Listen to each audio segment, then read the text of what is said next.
So welcome back, everybody, to another episode of Real Talk.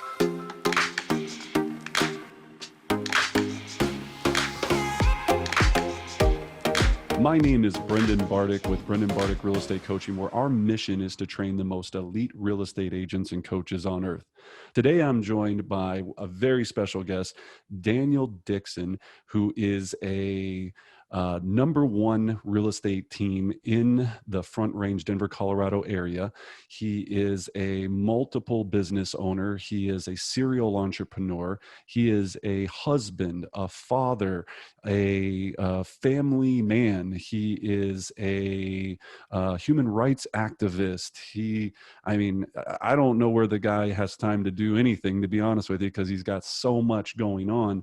And he's also, what I really think is going to be special about this interview is he's an empire builder. He really is focused on helping people and helping agents understand that you don't just have to be an agent, or you don't have to just sell houses. There's so many places that you can take this. So Daniel, honored to have you on. I hope that intro did you justice. Welcome to the show. Tell me a little bit about your journey and your real estate philosophy. Cool, man. Thanks for having me. I'm super excited to do this with you. You're a good buddy of mine, and it's going to be fun doing this. Yeah. So it's funny because I've always started in sales, right? My first sales job when I was 18 years old was being a timeshare salesman. So we were spending a lot of time on how to quickly build rapport with people, how to use neuro-linguistic programming to try to connect with people, breathing patterns, different things like that. So little did I know that, me starting my career slanging timeshares was going to get me in a nice little sales lane in real estate. So from there, when I moved to Colorado about 10 years ago, I started working at Trulia before they were bought by Zillow. And one of the things that taught me was on this journey as I'm coaching agents and teaching them how to invest in zip codes and internet marketing and market their properties and convert more clients and things like that. As I continue to do that at a high level, I realized I'm building these other people's businesses. How about we go build our own business? So back in 2013 is when I got licensed, got into the real estate space and didn't really know what I was doing, was just talking to leads, talking to people, didn't know how to write a contract or anything yet. My mentor, Kathy McKay, I remember I'd be at Trulia getting leads, converting leads. They would ask me questions about real estate and I'm over here texting Kathy, like, they just asked me this and I don't know how to respond. What should I do? And then from there, just continue to grow, leverage, push down on lead generation and continue to grow our world. Yeah. And so now that you've grown, and let's just put that into aspects. So from Trulia / Zillow to individual agent to now you have, you're on track to do, over 100 and probably $150 million in sales this year, residential sales. How big is the team now? How many agents? What's the org chart look like? And because this has all happened. And if you think about what he really said, 2013, we're talking 7 years of this progression. What individual agent to how many people do you have now? So right now we have 18 real estate agents, a director of operations, who's kind of like my right hand, director of sales. The director of operations is Dami. So shout out to Dami. Yeah. Amanda, she's our director of sales. We have 5 virtual assistants that run our whole TC business. 4 loan officers, a dedicated processor, dedicated underwriter, and then a sales manager on the lending side as well. It's unbelievable. First of all, congratulations. It's just unbelievable to see well, it's not unbelievable, it's believable, but it's impressive. It's massively impressive in such a short period of time. And I really want people to understand that is a short period of time. I know people that are still, trying to sell their 10th house and it's their 8th year or whatever it is. So taking this back to the building process. And when I say, empire builder, you kind of just made that all sound like blah, blah, blah, blah, like it's like no big thing. Take me through, because I want to hit on the mortgage piece a lot because I think that's massive. So we have right now residential sales and mortgage. Is there anything else that you're diving into business wise? What else? I mean, I think I know you do wholesaling. Tell us Yeah. about, when I say empires, what are those buckets? Yeah. So real estate team kind of funds everything and pushes everything through our seller prospecting. We have a wholesale business. I invest in real estate as well. So we flip some houses, buy and hold some houses. The mortgage angle is another business line that we have. We have an ISA group. And then we have a title company that I have ownership interest in as well.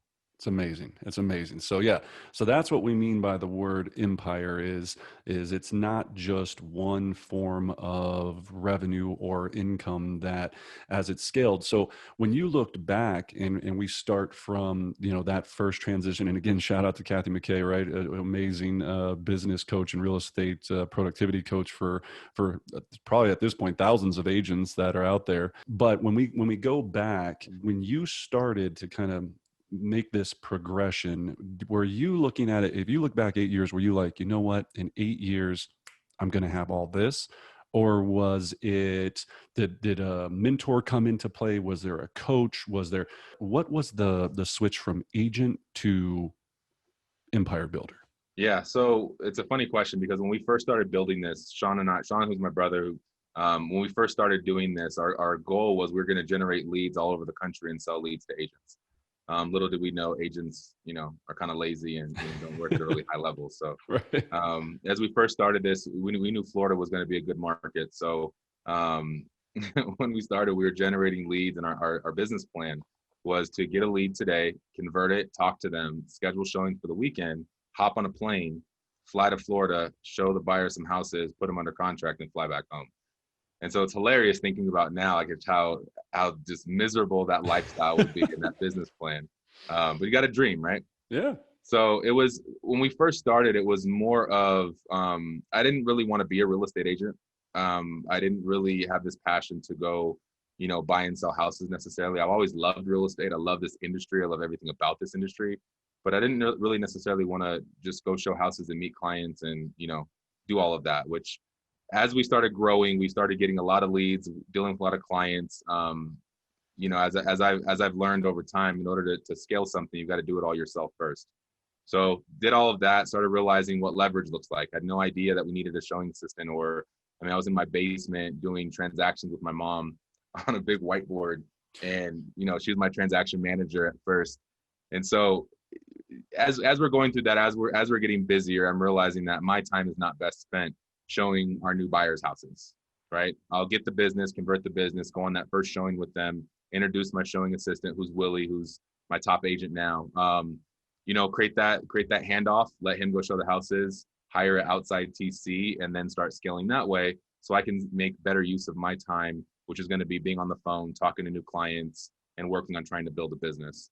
Right. So And when you say that word leverage though, did that just, you were like, hey, I'm just going to go for it? Was there a manual? Was there, like, I think of people like what you just said, it's phenomenal, but it sounds like hey, did this guy wake up one day and he was just a business owner? Like he just knew how to scale this stuff? Like, yeah, not at all. I knew nothing about business. Any jobs that I ever had, I never led people. I was never a manager of sorts or anything like that. So there's a lot of leadership growth I've had to go through over the last few years, and pushing pressure on that, which I'm sure we'll talk to here in a bit. yeah. But what it really was, I'm a family man, as you said in the intro, and my showing assistant, who's Willie, who's basically like my little brother, Sean, who's my actual brother, my director of operations is Dominique, who's my little sister.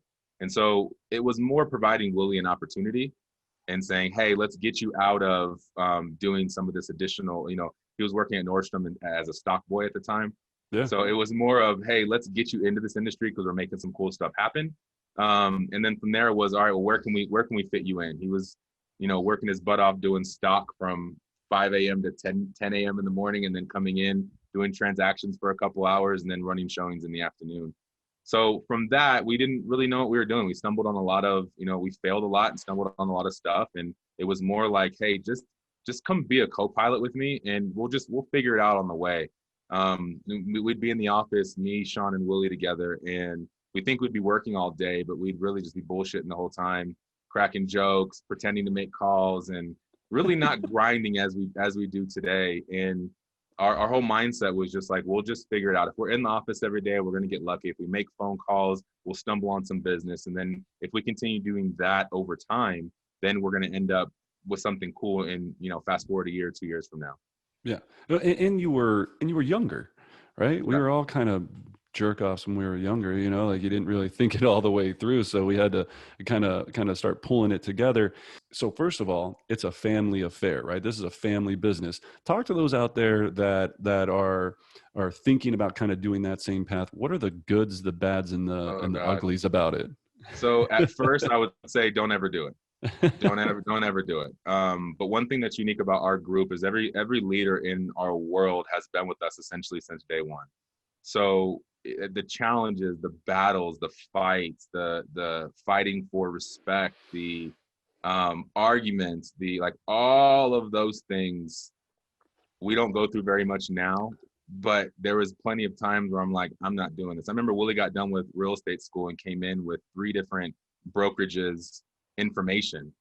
Like, what the fuck is that for? What are you doing with that stuff? He's like, yeah, I don't really know if I'm gonna be here. Yeah, like this is not right. for Like, me. what is this about? Yeah. And so we went through a lot of those growing pains and a lot of those moments. And I definitely, what we lacked in experience, as again, I never led people. I didn't have this. I've never owned a business before. I didn't have this leadership drive. Amanda was a nanny before she was a real estate agent who runs our sales team. Willie, you don't have an MBA. You didn't, it wasn't a traditional path that you're like, hey, I've got the skills to run this business, right? It's absolutely. like, yeah, you learned.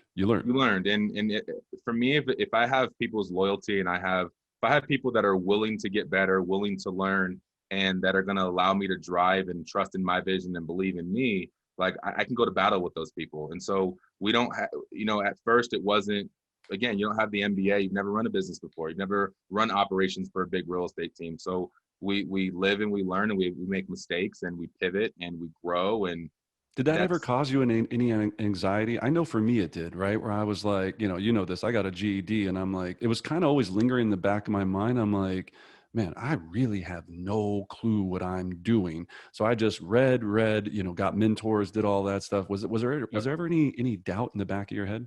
Yeah. And I think talking to that coaching and mentor piece, the reason I really wanted to get out of production and leverage myself out was because my coach Brett was like, all right, as we first started coaching together and I'm sharing my vision of what I want this big team and I want all these ISAs and I'm thinking of scaling it this way. And he's like, all right, cool. So right now your team consists of 3 people. And if you get hit by a bus, what happens to your income? I'm like, it's like, I'm done. There's nothing that we can do. So he's like, how about we start building something that's going to long live you, that you can show other people how to drive and how to grow. And that was when the light bulb clicked for me that this isn't about how many houses I can sell, because I only have X amount of time in a day. But if I can then teach people how to do what I do, and then we can continue to teach more people and more people and more people, now we can scale and grow a pretty exceptional business and influence and change some lives along the way. So it's going that path with our group. They've always been on that same mindset. We there's some stuff that we don't know. As I'm going through, I go to my coach. I'm like, hey, I'm thinking about going to school and getting an MBA. He's like, for what? I'm like, there's just so much that I don't know. Right. And I don't know what I don't know, and I don't know how to get there faster if I don't have these things. And he kept me on path of, let's be clear with where you're headed. Let's be clear with what you're doing. What do you think the books are going to get you?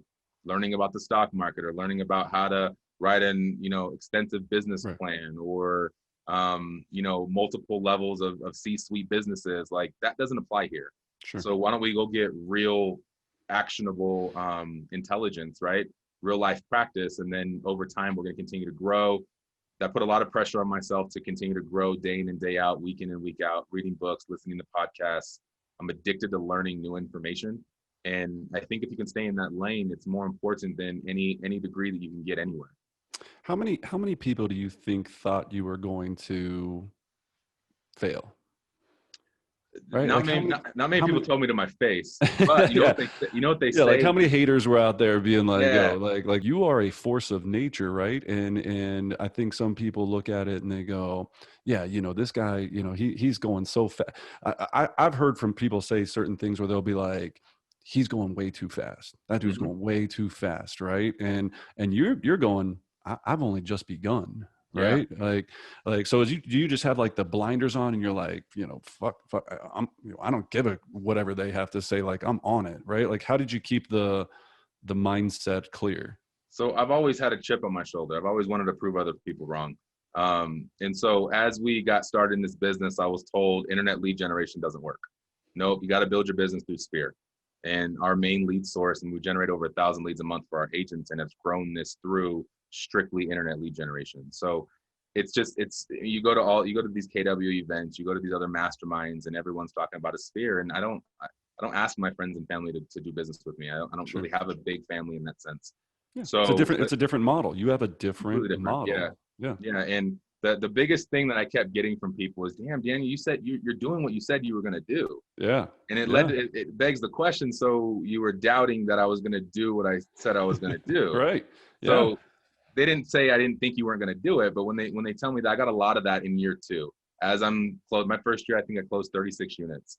And it was like, oh, what is this guy doing? And then next year, I think it was like 52 with a team of 2. Jeez. And then we continue to grow and like essentially double year over year. And I was like, oh, wow, you're doing it's so good seeing you doing what you say you're going to do. Most people say they're going to do this, or they have these pipe dreams. They say they have all these dreams and ideas, and no one delivers, and they don't take action. Right. Right. And I think one of the things I'm really good at is execution. Yeah. Right. Well, I can create a plan and just attack the plan. Yeah. And talking about that, looking at the plan. So obviously, shout out to Brett Tanner, amazing, real estate mogul, real estate coach. You spend a lot of time doing business planning. Like talk me through that. Like how many times a year, what is, and when did this start? And talk to all of the listeners out there about, if I was looking at it today and I said, you know what, I want to have a real estate business that I can, wake up and be proud of and one day walk away from and leave it into the hands of, my family or my friends or business partners. What does that plan look like?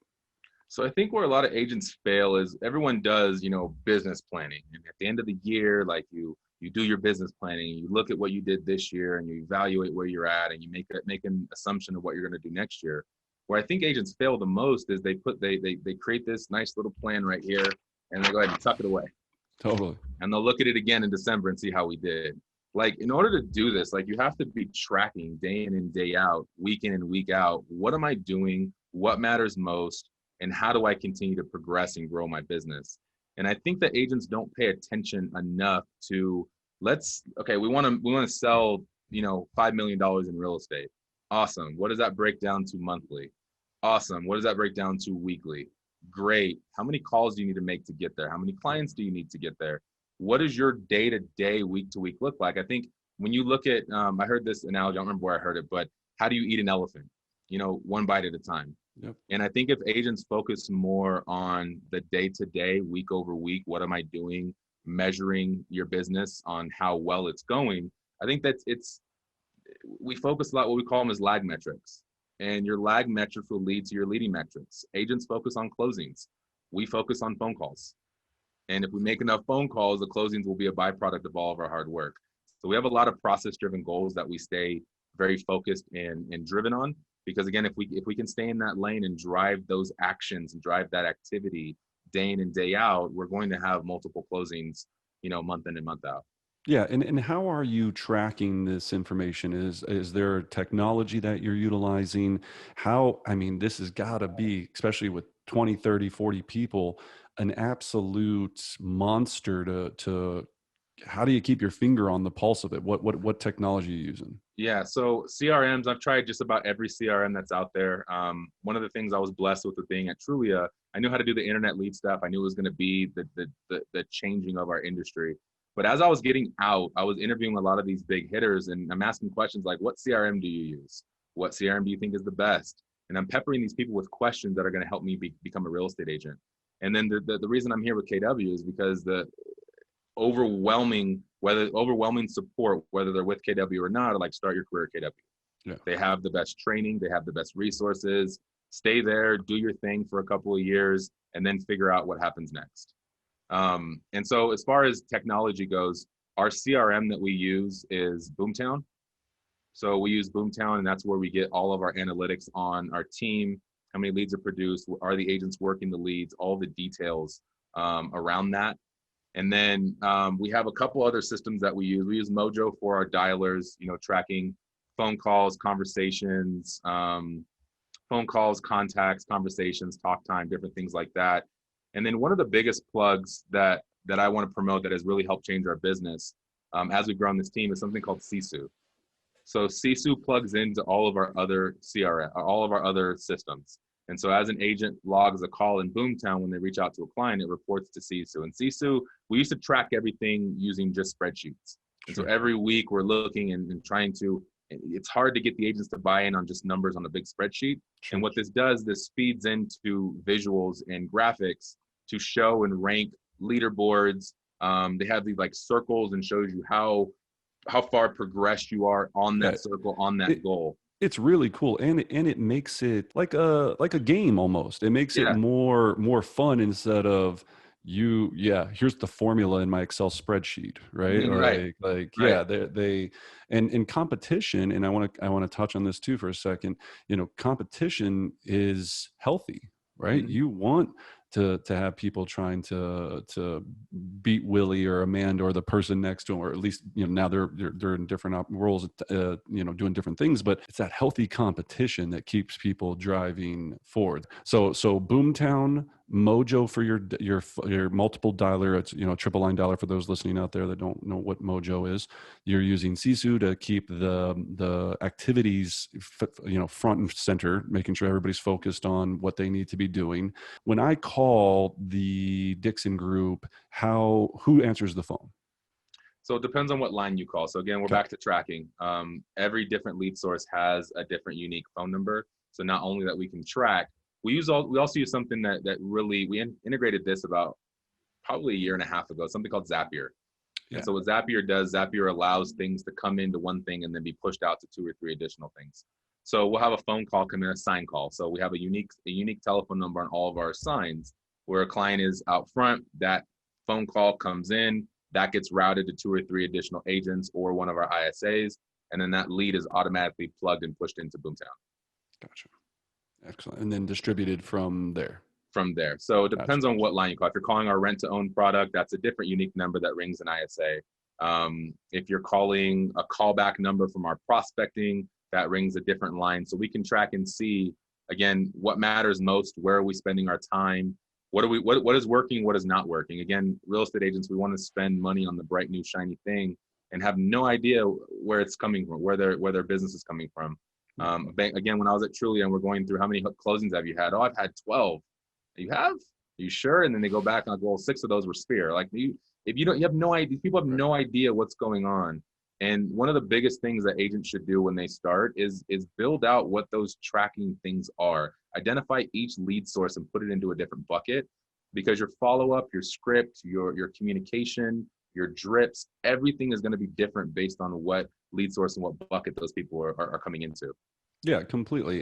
But if you're not looking at it, you don't know, everybody has their head in the sand. Weeks, months, years go by, and I talk to agents all the time and they're like, I've got a database, and I'm like, okay, so how, like you just said, I talk to agents all the time and I go, how many houses have you sold this year? And they don't know. Right. I'm like, and I know the number's not like 200. I'm like, well, it's either 3, 5, or 12, and they don't even know that. And so it's like, how can you get any better from that type of stuff? So, okay, so the technology makes sense, and the structure, and we'll then talk about, so, we'll move into kind of mortgage here and some of the other avenues of the empire building segment. But on just the real estate team alone, if you could, time travel, go back in time, what would you have done earlier? Would you have done anything different? What would you have made any changes there? If you could say, hey, look, knowing what I know now, I would have done X.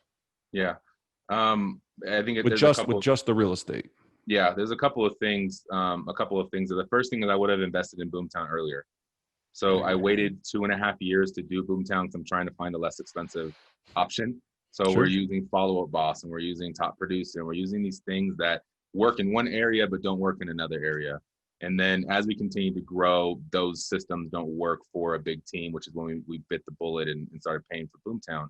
but I would have started that earlier. I mean, if we would have had the leads coming in, having them in these different buckets, having the drip set up this way, the e-alerts, the analytics, everything else like that, it would have been much more clear as to what's going on. And we would have piped way more business in year 2, year 3, year 4, and so on. It would have been a better Gotcha. scenario. And then I would have had a coach earlier. Okay, so I was this, smart kid that thought I knew what I was doing with internet lead generation. And I know that really well, but I don't know how to run a business. I don't know how to be a really, really, really good agent. I don't know the shortcuts. right. And what my coach has done for me is he's given me his 15 years of experience in 3.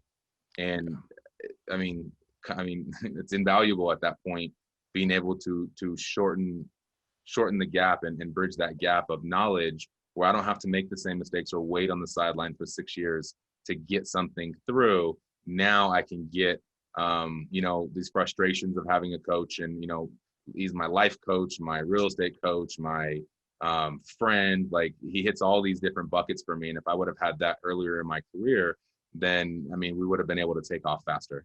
Yeah. And that's massive. So what we're hearing there is, Boomtown, a better technology platform, would have helped earlier on. And then obviously getting coaching and mentoring earlier on. Did you have any coaches before your current coach? What was the interview process? I get that question a lot of times. They're like, well, do I just pick a name or a company? How did you end up with selection of your coach? So it's really interesting how we met. An agent in our office, Nick Evans, was coaching with Brett. And as Nick was building his business, a lot of people were complaining that his ISA group was too loud and all these things. I'm like, this is awesome. I love it. Yeah. So I was always kind of defending him and, created a relationship with him. And he stepped out of coaching with Brett and he's like, you want to take over? And at the time, Brett was only coaching 4 or 5 people across the country. Yeah. I kept checking with Tom Ferry coaches or MAPS coaches, and I couldn't get somebody to align with the vision of what I wanted to build.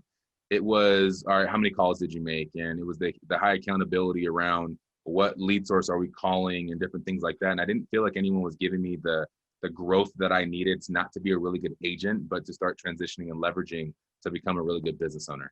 Yeah, you needed a business and life coach, not somebody to teach you how to sell a house, right? Or to keep you accountable for selling houses. And that's why there's different coaches that fit different things, which is fascinating. So then obviously that was a pinnacle piece, and that was 3 years ago, 4 years ago? That was 4 years ago now, yeah. 4 years ago. And I think if we were to, have a graphic here or a chart, you were always improving, but then from that 4-year mark, it was like, pew, right? Yeah. Right. And I'm not saying it's because of him. It was because of your ability to listen and be coachable. And that's a big problem too. I have a lot of people being like, so I had a coach and, I was coached for 6 months and, I just didn't like what they kept telling me to do. And they were always trying to hold me accountable. They wanted me to send my P&L and I didn't want to do that. Right. And I'm like, then why did you want to coach? Right. Like if you're, they're looking for this diet pill and where you, and knowing you were much more like, you want my P&L? Cool. Well, first of all, let me make one because I don't have one right just yet. Probably, how I was like, I'm scrambling behind the scenes, right? And then you were like, I'm just going to be honest. Hey, coach, here's where I'm at. Here's what I don't know. Here's what I need your help with. And it's not always easy, right? You have to do some very uncomfortable stuff to make you progress. He took your thermostat and you were chilling at 73 and he was like, all right, screw that. We're going to 95 and he's either going to burn to death or he's going to step up. Right. And that's kind of how it was. It was very much of that. It was very much of him continuing to push. One of the things I told myself when I first started coaching is I'm never going to lie to my coach. And if he tells me I need to do something and it's not done, I'm not going to be like, oh yeah, we got that done. I'm gonna be like, you know what? It didn't get done. Right. And I'll put that pressure on myself to make sure that it is done. And that's what continues to push me each week is I still have action items. And I have a coaching call this afternoon and I'm looking at my coaching sheet last week, early part of this week, like I still have items that need to get accomplished prior to my call because I'm hiring you to help push me. And that hockey stick growth that I'm experiencing now is only because we continue to put pressure on the things that matter most. And there's been a ton of failures. We've hired a bunch of agents, fired a bunch of agents, people quit. Like it's been a disaster over the last couple of years, but I feel like we found our rhythm and we found our momentum at this point. And now it's about, let's double down and go faster and faster and faster. But Brett told me a long time ago, the sum of average is exceptional. Mm. And you don't want to continue to. I've told him probably on 4 different occasions, I'm done with 15 different personalities. We're not Oh, doing this. Tired of it. I'm gonna pour into 6 people. And his response is always, D, they're leaving. Whether they leave in 2 years, whether they leave in 4 years, like yes. whether they leave in 6 months, they're out of here. So why are we wanting to pour into just a small group? Because if I get one of my agents to 50 or 60 units a year and they bounce, I now have to replace 50 or 60 units a year. If we're trying to get if we're trying to get down to, you know, we lose an 18 unit a year producer, it's very easy for us to replace those 18 units. Right. Way Right. more difficult at 60. Well, and exactly. And when we look at that model, right, your model is very unique.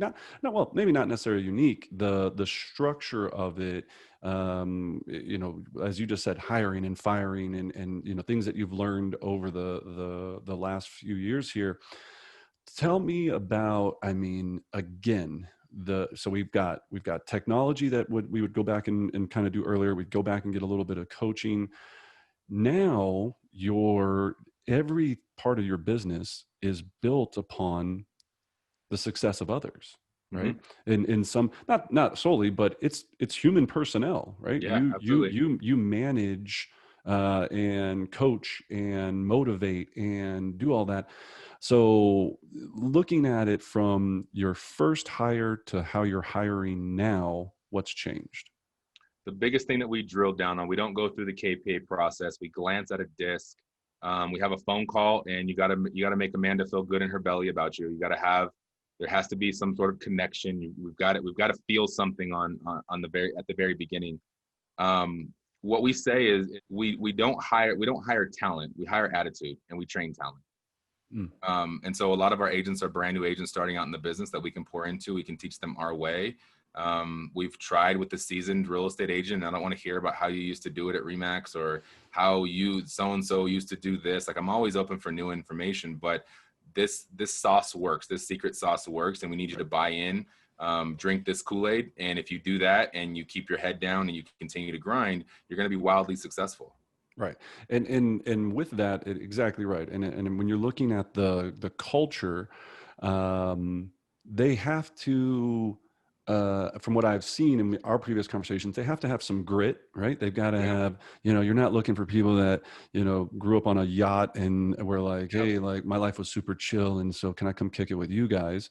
Right. That's probably not going to be the fit because the model is riddled with rejection, Mm-hmm. right? These people have to be used to being kicked in the teeth.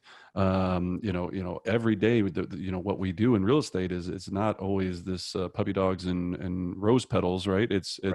it's a lot of rejection. So talk me through the cadence, right? The weekly cadence. What does an average day look like for the organization? How do you keep them motivated? What does that look like? So going back to your last question real quick, what I would be doing differently with our hiring in agents before is just more of a mindset thing. Like I said, we don't do the disc, we don't do the KPA. You got to make us feel good. And then the proof's in the pudding. So you got to come in, you got to have that chip on your shoulder. I want to know what adversity looks like to you in your life. Like, what have you overcome? And if you've overcome some things in your life and you want to be great, we were just hiring people at one point. And the conversations with our agents now are, listen, we're the top team and you've got to carry your weight around here or you're going to be pushed out really fast. So if you're 4 units a year, like, we're good. It's going to take too much time, effort, and attention to deal with that. We need someone who wants to be wildly successful. So Well, that's what's changed in that lane. yeah, I think we both went through it where we thought the model was recruiting and not hiring. Right. Right. And I think we've both learned very quickly well, maybe not as quickly as we wished. Talking about myself is where I go, hey, you seem like you want to, you look cool. You said you wanted to sell some houses. I have tons of leads. Let's Yeah. stick those two together. And it didn't work. It Right. didn't work at all. Man, it didn't work. And then the betrayal and the the gossip and the crying and all that, John, I was just like, and this is where, to your credit, most people, I mean, think about how many people tried to screw you over as far as agents. I maybe screw you over is maybe not the right word, maybe it is, right? Where you were just like, I'm sure there was days where you're like, I'm not doing a team, right? Like I can't take it For sure. another day. This person who I thought I trusted just gave me the finger, and you're like, I'm going to go sell real estate by myself and they can all suck it, right? Did those days ever come? Without a doubt. And again, that's the testament to, having a good coach, because he's like, D, you're in the middle of the wildfire and I'm 5,000 feet above you trying to guide you. We never talked about you building a high producing 6-person team. Like Right. that's never been our plan. So why are you getting off message now? Right. And that continued realignment is so incredibly important, because I would have had 6 different business plans and 17 different business models on what I'm doing if I didn't have that guidance and that coaching on here's what works. I've already been there. I've already done it. Here's what works. Continue to stay true to that and continue to stay on point with that. Yeah, you've been always a great, as you said, you're an excellent coachable learner. I know you were just going through Tony Robbins' virtual event, right? You've done, almost at any event I've been at, you've been there. I know that. So, I think people don't realize that. I talk about this, like, people joke about like LeBron James and how much he spends on coaches and trainers, and it's something like $500,000 a year, and that might not even be the right amount. Yeah. What do you feel that you spend a year, if you just had to ballpark it, on education, whether that means going, well, with COVID, conferences has kind of screwed us, but whatever, Yeah. but like on like, what is this, so people can understand how much you're investing in yourself, how much, what do you think you're putting out for self-development? It's probably 75 to 90,000 a year, depending on what's going on. And if you include travel and Yep. and lodging and all of that stuff. I hope the one thing people take away from listening to this, I mean, you're talking $75 to $90,000 a year for education every year, right? This Yeah. isn't like it was like you just thought, and because then they look at it, they go, "What?" Like I remember, and I'm sure you remember this when you first signed up for coaching. Mine was way back with Mike Ferry, and when they told me $1,000 a month, I was like, "Are you insane?" I was Yeah. like, I will lease a Benz and you can stick your $1,000 up your ass. Cause I was like, it didn't make any sense to me. And Right. once I did it, it was the same thing. It was like, boom, the business just lit on, it exploded. So where did you, obviously people maybe not everybody listening right now is like, I got an extra 90 grand to spend on education. Where did it start at? What was the first cost, right? What was it like a few years ago? Few years ago, I think I was starting at somewhere around 24 or 30,000 a year just to coach. I mean, Brett's a very, very special person. Yeah. And so something like that. And then we had the mega camps and the family reunions and the Mike Ferry events and conferences, all the rest of that stuff. The Tony Robbins event that I just went to was 12 grand, and it's a ton of money. But my focus is how do I at least 4x that investment? Yeah. And the nuggets that I got in that class, I'm easily going to make an extra $50,000 next year, like easy, hands down. And what I've invested, even if I'm at $100,000 a year, I mean, don't tell Brett this, but I'd pay Brett $400,000 a year with the amount of value that I'm getting in my life, my business, my real estate mind, investing in notes, wholesale business, like everything that we are building is because I have someone who's guiding me and leading me in such an incredible way. So it's invaluable. And I did the same thing. I'm like, hey, you want what per month? How many leads I can get with that? Why would I do that? Yeah. And then just jumped in. And then from that point forward, I've never thought about canceling coaching in any capacity, because every time I meet with my coach, I'm getting a tremendous amount of value into how I can continue to grow and scale my business. Yeah, it's absolutely phenomenal. So yeah, I commend you on it, because I think, all the top producers I talk to, they all say the same thing, same exact thing. It's education and coach, education, coach, and accountability, education, coach, and accountability. So cool. Well, we get that. We're going to close that book. That's awesome.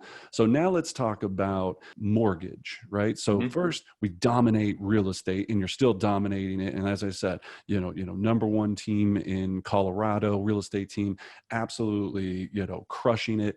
Now you're like, hey, that's not enough. I want more. So tell me about progression to mortgage. And then, we can maybe hit on a little bit of the title, but I think the mortgage is the much more exciting piece. Yeah. So when after the timeshare job, when I was 18, when I was early 20s, I was working in the mortgage industry. I worked for a company called Lending Tree back in California, Yeah. and I was originating mortgages all over the country. So I'm working in an office. I have my headset on. I'm converting people online. Leads are coming in, doing a ton of loans. And then the market collapsed and didn't really think about getting into the mortgage space again. So as little did I know that, by growing the real estate team, it was never like real estate first and mortgage is going to come and all of these things. Mortgage got built by the failures in dealing with lenders Mm. and the constant failures in dealing with lenders and the constant mistakes they'd make and not being available.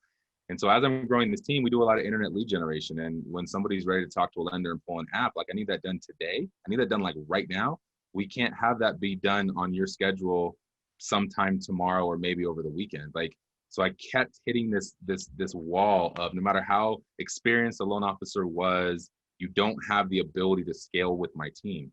So how do we do that? And as we kept, it's 7 o'clock at night and someone needs an app taken and no lenders are available, and all of a sudden we lose that lead. Agent gets frustrated. I'm having to have a conversation with the lender. And at the end of the day, you can only control when you're partnering with somebody, you can only control them so much. And so I said, you know what? Done with this. I'm going to go build my own team that can just service my real estate team because our conversion will skyrocket. And so, And it did. and it truly did. And through COVID, what COVID gained, I mean, I got licensed as a mortgage loan officer in April of last year. And there's been so many failures and things that I didn't know. And it's been so difficult, but we found our rhythm now. But through COVID, and we had to start. We're big on our day for our agents prior to COVID was you're in the office by 9 a.m. We have a huddle. We lead generate from 9:30 to 11:30 or so. You get your 2 hours on the dialer, showings in the afternoon, and so on. So our culture was we could keep a pulse on it a whole lot better because everyone's in the actual building every day. When an agent's going, they're acting weird, they're low energy, we can start getting an idea who's leaving next because everyone's right there. Right. And so COVID hits and we can't have everybody in the office. And one of the challenges we were having was, what are we supposed to do with mortgages? Like if we have someone on the phone right now that wants to take an app, and it dawned on us, why don't we work this warm transfer process? So then we started figuring out, again, this wouldn't work with any other lender who we always have somebody available at this point now. And lenders, it wouldn't work that way. So with our group, COVID started saying, okay, well, we're lead generating. We have somebody available. Let me warm transfer and get one of my lenders on the phone. And we started taking apps on the spot. And then it was like, whoa, this is increasing our conversion. This is where agents aren't chasing leads that aren't qualified because we know right now what's happening with you and where you're at. And we create more of a synergy between the two companies to be able to convert the lead faster, give them a higher level of service, increase communication between both parties. And we have smoother closings than we dealt with in working with other real estate or other mortgage companies. Gotcha. So Wow. I'm somewhat of a control freak, and I just wanted to control the process so I can continue to grow and scale the process. Yeah. Well, I think you look at some of these lenders and it's like you just said, oh, hey, I'll take you to a basketball game or all this to earn your business. And it's like, you don't need that. What I need is flawless execution, right? Yeah. Is what I care about more so than any of that. I can go to, I don't want to go to a basketball game with you, to be quite honest. To be quite honest, absolutely. You know what I mean? So when you're looking at that and the mortgage side of it, is there any concerns? I get questions this all the time. Is there any conflict of interest, or is there any, well, you can't push one lender on my team, Yeah. What's the inside legal beagle type stuff that you got to be worried about? So we over disclose. We send disclosures out that we don't need to send. We want to be very clear that I'm going to be profiting on the loan and I own the real estate company. From day one, very, very clear for all parties. We refer multiple lenders to our clients. We want to be of value. Our mortgage company, we do so much business that we can keep our fees super skinny, and we have the lowest rates and fees in town. So we're actually doing a really, really solid for our clients, because when you're shopping with American Finance or Cross Country or any of these other companies, no one comes close to our rate. So they're winning tremendously. And what Brett has taught me over time is, like, as I start making this money and where we're investing in, let's not go buy a Subway, right? Let's not go buy a franchise that's outside of what you do all day, every day. What are other businesses that we can build that just tack right onto what you're currently doing at a high level? And that's probably about a year and a half ago is when it went mortgage. Oh shit. we're 75% buyer business. Like, oh my goodness, not only can we convert higher, we can monetize that, and it's not going to change anything on what we're doing on a day-to-day basis. And we can increase client service. How many times do we get to closing and the docs aren't there for the client? Completely. Or, Well, like you just said too, though, here's the piece, then you kind of slid right over it. This is a different piece about your team as well, is you're going to be, on track to do, 400 some odd transactions. 70 to 80% of it is buy side. And that's different, right, than a lot of what we're told in our real estate structures, where listings. Right. And when we look at that, especially with the mortgage piece, you're going, well, hey, if I'm doing all the buy sides, first of all, why the philosophy of being buy side heavy? That's what I know better. Okay. I can So it's spend comfortability. it's comfortable, and then I can manage it. You can't buy listings. Mm-hmm. You've got to prospect. You got to talk to people. You've got to build a lot of these people that run listing based businesses. They've been in the business for 15, 20 years. So a lot of their sellers are their buyers that closed originally. And I think the failure for a lot of people is every buyer is going to be a future seller if you do it right. Yep. And every buyer that we know, I know how to generate the buyer, I know how to convert the buyer. Frankly, a lot of times I'd rather work with buyers and sellers anyway. Yeah. So because like you just said, every buyer isn't a future seller. Not every seller. 50% of sellers are moving out of state, or whatever the percentage is. And so, yeah, I think people listening to this will be like, I'm sorry, what? Like, that's against everything I've ever been told. And the other thing is, and I'm an analyst of numbers, right? When I look at your numbers, is your average commission is so much higher because you're not taking a hit on negotiating on list side, because it's very rare that somebody's not offering out the full buy side commission, where on the list side, you're getting hit with, well, Susie Swanson will do it for 5%. Jonathan Dingleberry will do it for whatever. And you're eating it and you're maybe giving out a referral fee, and you're maybe doing all of this. So you'll actually have the volume that you sell, you're making almost probably 20% to fit. I've looked at your numbers. It's almost 30% more on average than every other agents that are doing the same unit count as you or volume count as you, because it's so buyer heavy. Yep. And I mean, again, every seminar we go to, every leads, listings, leverage. Leads, listings, like it says it in the red book, like constantly. And so back to your question earlier about people telling you can't do it. I got told constantly, like, why are you running a buyer-based business? I'm like, I'm comfortable here. I can control the transaction with my first-time home buyers. On a listing side, sometimes they pull the plug right before closing. You got to start over, and your seller's pissed, and you had no idea, and there's nothing you could do. So I think it's a comfort place for me. It's what I knew the best. And it's a matter of knowing your numbers to know how many leads do we need to produce at the conversion rate that we typically convert at is going to equal this amount of business. From that amount of business at this amount of commission per transaction leads to estimated gross commission numbers of this. I feel like I can control my income a lot better, knowing that I have to pay. I mean, we pay a lot of money for lead generation. I mean, in excess of 30 grand a month in leads, like it's a ton. But when you're doing it at a high level and you have these different buckets you can put people in, then it's really easy to really just know your numbers. Yeah. Well, $30,000 a month in leads when you're making $200,000. I'm not saying that's your number. Then becomes, it's all scalability. It's ratio. Now, here's a fascinating thing that I also want people to really understand that too, is when you're talking about internet leads, 90% of internet leads are buyer leads, right? So this is the hard part, is I deal with people all the time, and myself included, where I'm like, I really want to focus on seller internet leads. You know how hard that is to do and how expensive it is to do? And also, most seller internet leads are terrible because they're going on a what's your home worth, or if they have to sell their house, they know there's 19 guys that want to sell it, guys and gals that want to sell it. The buyer leads that come through, we know that a portion of those buyers also already own a home who need to sell. So you might get the twofer there. And if you're training a sales force to really focus in on that conversion of that buyer, just, like I just said, 90% of all internet leads are buyer leads. So you're not trying to, I on my team, and I'll be very honest, my agents look at it and they're like, another buyer lead. I don't want to deal with that, Brendan. Get me a perfect little bow tied listing. And they're all great. I'm not saying that it's not that. It's just the mythology, including myself, our mindset has been taught that those who take the listings are the coolest, right? They Yeah. got it all figured out. But you have a different model. And I'm not saying the people that do a listing-based business are wrong. There's just two sides of this where it's very interesting. Like, I think you're probably the only team that I know, at least in our area or that I know, that is running that kind of play. And it's exploded. It's Yeah. worked beyond. And now you're going, plus I got mortgage, so I'm going to go ahead and crush it on that. I'm sure, as far as empire building with the title, you're getting a piece of title, you're getting a piece of title refi. I know we're working on different projects for even making it, again, cutting out even more of the middleman, if you will, in a lot of aspects. So mortgage, title, what else is on the horizon, or is there anything else, or is that enough for right now?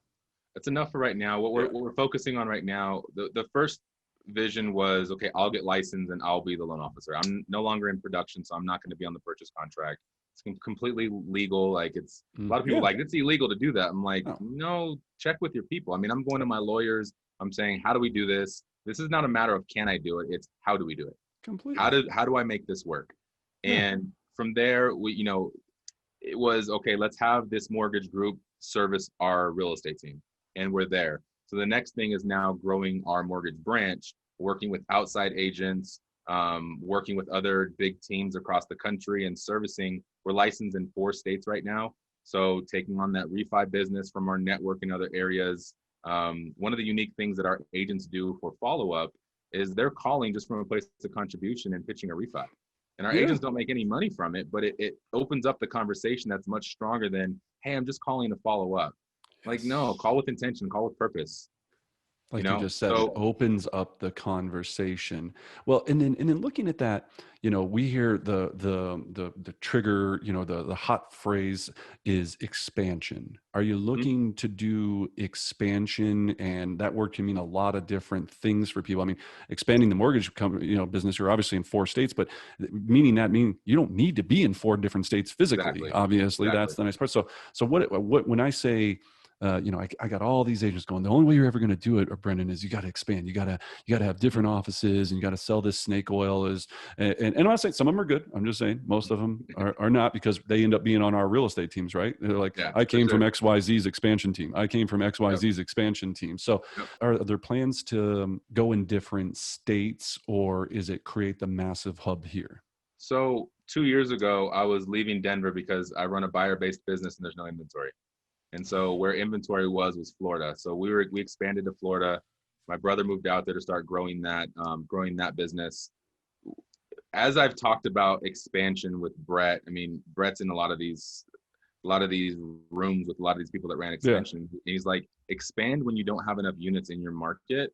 So why go try to find another Amanda in Texas and then drill and hold her accountable and push and have the expense and have all this other overhead and chaos when we have 50,000 units or whatever, 45,000 units in Denver.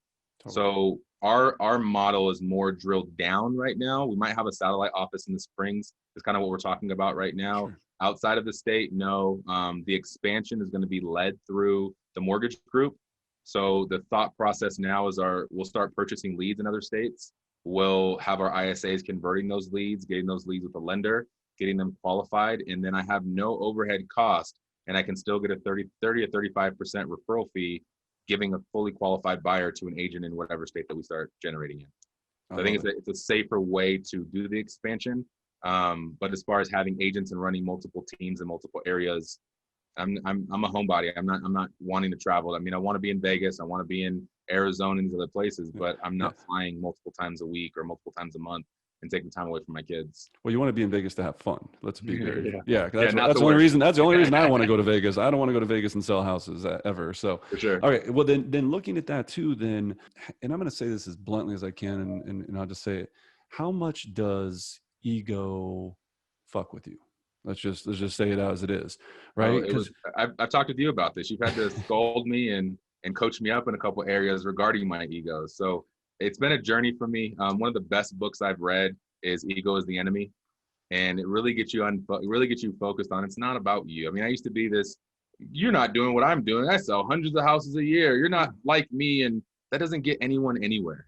Like, let's create a relationship with people and help us all get to the closing table.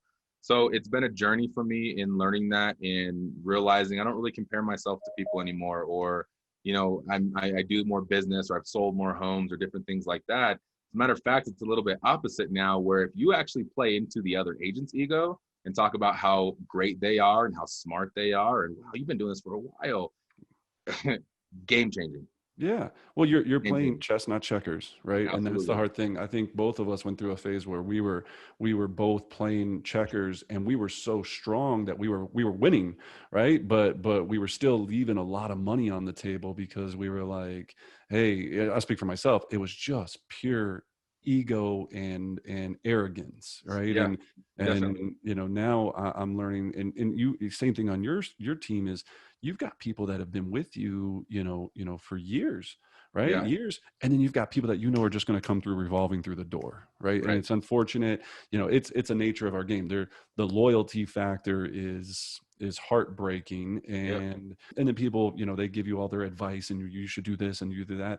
I think what the takeaway for a lot of people listening is, you can do it your way, as long as, but I know you're also a big proponent, is you can do it your own way as long as you have a plan, Right. right? People try to do it their own way, but they didn't look at the logistics behind it. You didn't wake up and be like, hey, I'm just going to try to run with this buyer side thing and see if it all freaking pans out. Like, well, like, fingers crossed, like, Right. let's go with it. You were going, hey, look, here's what I'm good at. Here's what I know my lead input is.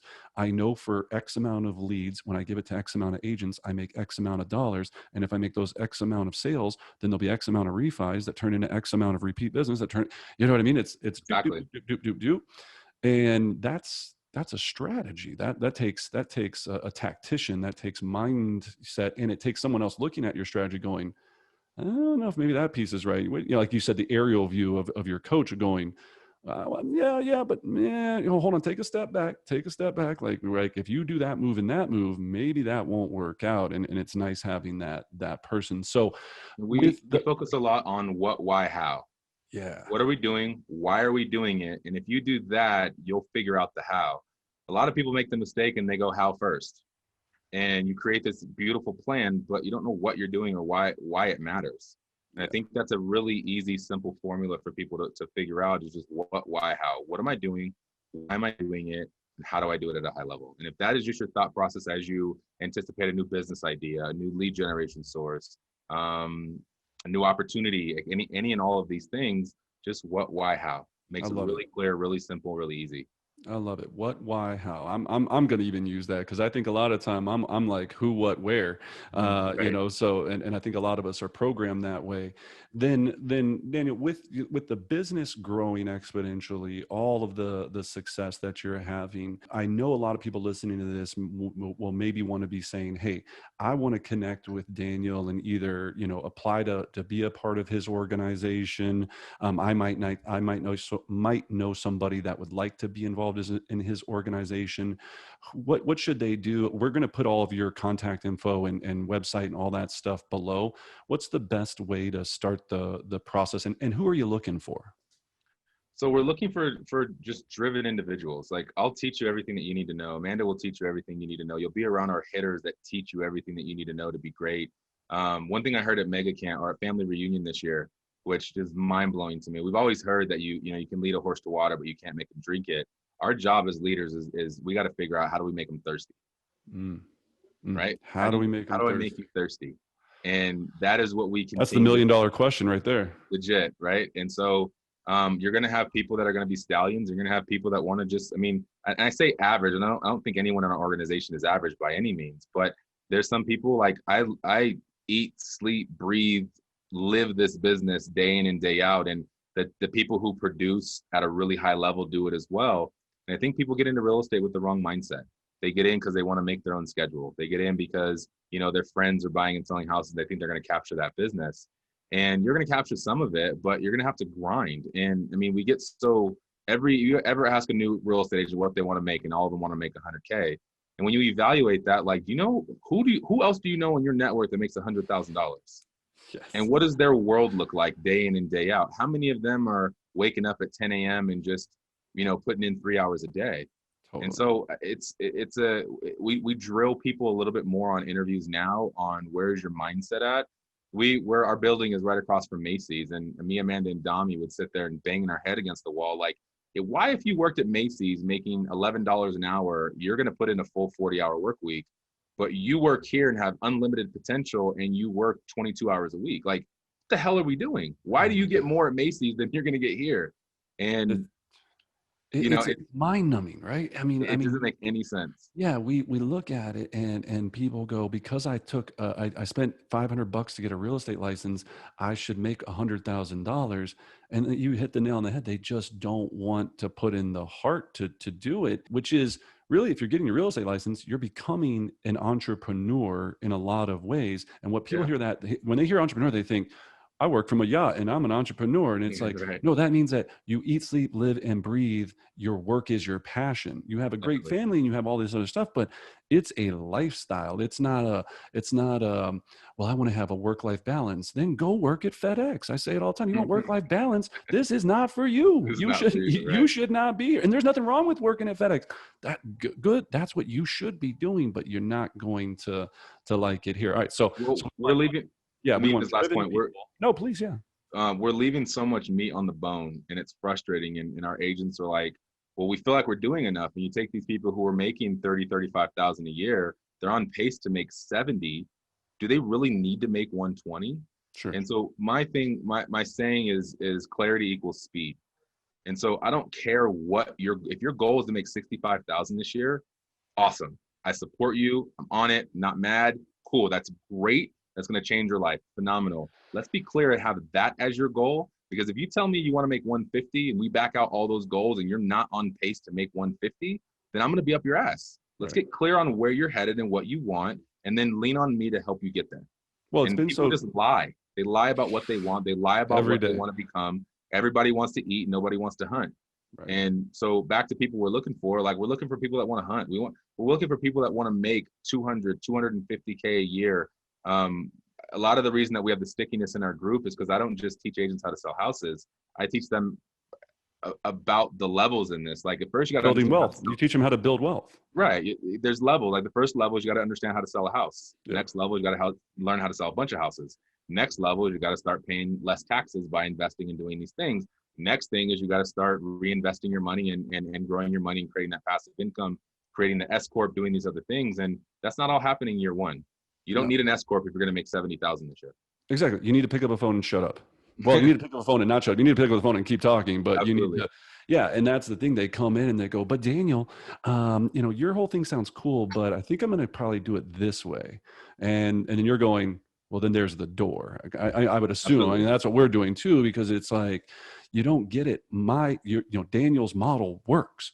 Obvious, right. The number one team in the freaking, region, right? So it's like, that model works. You're going to come in your first 6 months and tell me it doesn't, or tell me that you've got, this or that. And it's like, so yeah, it's, the word's not fall in line, but it's like, have some common sense, right? Hey, like shape up or ship out. Yeah. Like you're not, in any profession, you're not coming in day one telling people how to do this because you watched, how to $1 million real estate agent, and you're like, I've watched 6 seasons.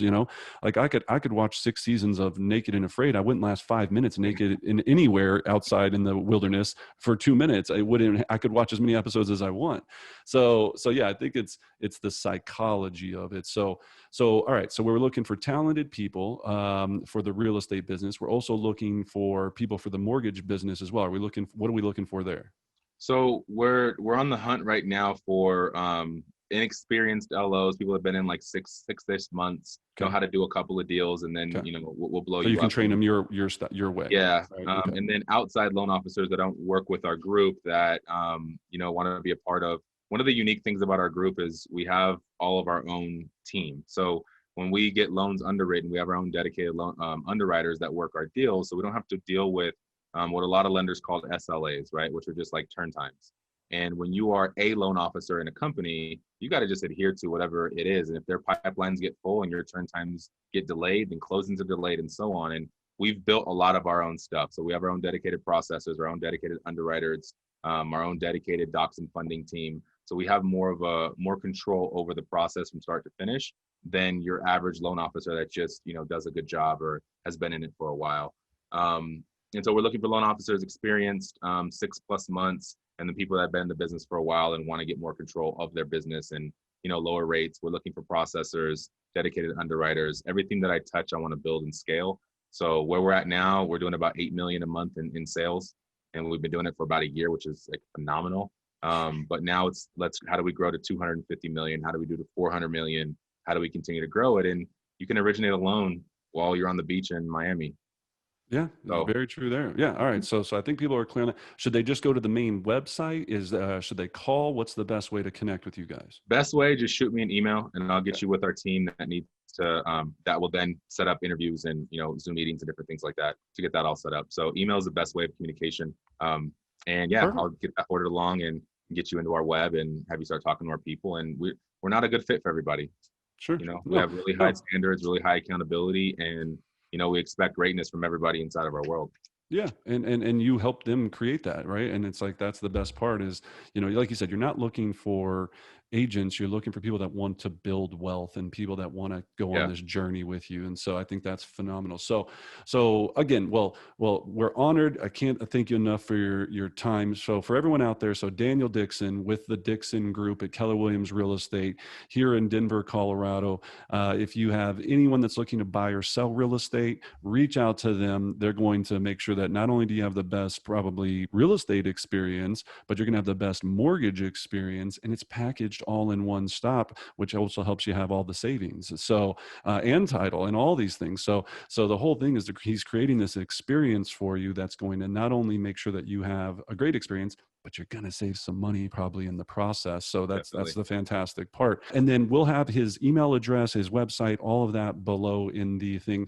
If you liked what you heard today, smash that subscribe button. If you're listening to us on Apple Podcast, make sure that you leave a comment, give a shout out to Daniel on the comments. Just be like, hey, that really resonated with me, or, put whatever you want. If you have questions for him, comments, whatever it is, thoughts, share it with people. Make sure that they understand that, look, you can do anything you want in this business. We're talking to a professional that used to work in a call center at Trulia and Zillow, and now is the #1 real estate team in the entire region in less than 8 years. So you can do whatever you want, but it's going to take a plan. It's going to take some coaching. It's going to take some mentors, and it's going to take a lot of hard work. And he is the perfect example of that. So shout out to you, Daniel, man. You're an absolute baller. Can't be more impressed with your progression. And again, thank you so much for being on the show. Yeah, no doubt, man. I appreciate it. And one of the great things about our culture with Keller Williams is everybody's willing to share information, right? It's our office, it's other offices. And I learned early on, if you lead from a place of contribution, you're always going to be in a situation to either win business or influence somebody. So anybody out there I can help, we can drop some knowledge to. I'd love to assist in any way that I can. So just shoot me a message. No, we appreciate it. He's always there. He's helped me in a lot of stuff. So he's always willing to help. So connect with him, send your mortgage business to him, send your real estate business to him. If you think you have what it takes to be a part of his organization, apply, reach out to him, see if that's going to be the right fit for you. And to all of our listeners out there, like I said, smash that subscribe button, share it with somebody, ring the bell so you get all our latest videos and podcasts. And as always, I wish you great success.